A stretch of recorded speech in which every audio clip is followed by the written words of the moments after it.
PilotWorkshops.com, your web destination for pilot education.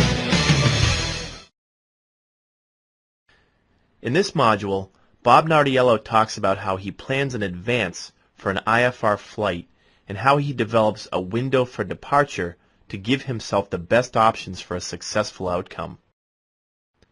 Bob, specifically, what do you mean by a window for departure?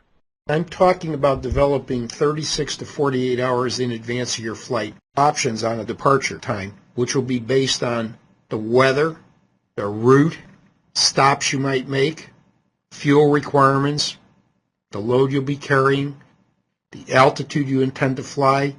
All of those will be opposed to your aircraft capabilities to develop a window for departure.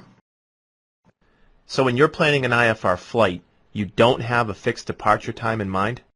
That's right. What you want to do is allow yourself enough time in your flight planning to work around any significant weather issues that might occur on the day of departure. For example, if you need to be at Gary, Indiana at 4 p.m. in the afternoon, you should not plan your flight for departure at, let's say, 12 noon based on a 4-hour en route flight.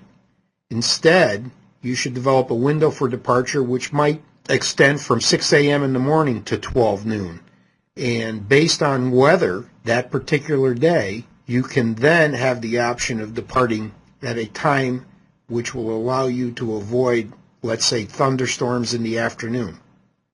If you don't develop this window for departure, you're sort of stuck with whatever weather occurs in the afternoon period. There may be other issues, such as high winds forecasted, that might influence our departure time.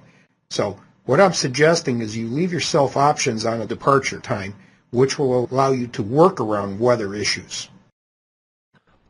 Let's assume you're planning to make an IFR trip 2 days from now. What types of weather issues are you looking for at this point in your planning process? Well, 36 to 48 hours in advance, you can get a general idea of what kind of weather you'll be facing en route. Whether you're likely to face a low pressure system, whether you're likely to face a cold front crossing your route. This is important to know because it might indicate whether the flight will be IFR, whether the flight will be VFR, whether the flight will be a combination of both.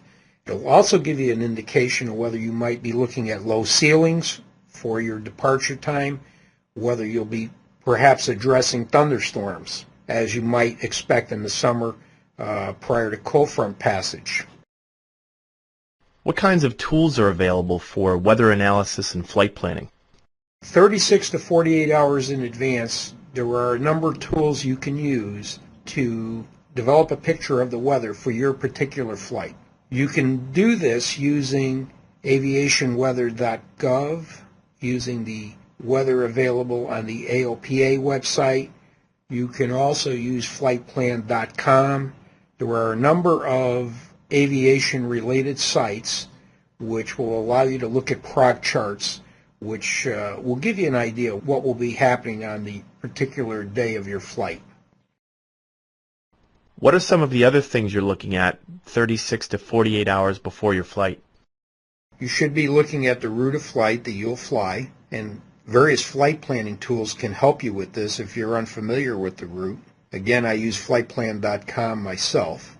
But as you develop this route of flight, you then pinpoint the areas where weather is of particular interest to you. You'll know where you're looking for weather. Additionally, the route of flight leads you into the issue of fuel stops along the route. Planning for your fuel stops leads you into an analysis of your load and your endurance in the aircraft. And that, in turn, leads us into an analysis of aircraft capabilities. So there are a number of issues that we can take a look at 36 to 48 hours in advance of the flight. So we're looking at weather, we're developing a potentially desirable route based on the weather information that we can glean 36 to 48 hours in advance. We're thinking of potential fuel stops, which of course requires that if we're IFR, we check into availability of approaches at these airports. And that, again, doesn't mean just looking at the approach place to see what kind of approaches are available at the airport.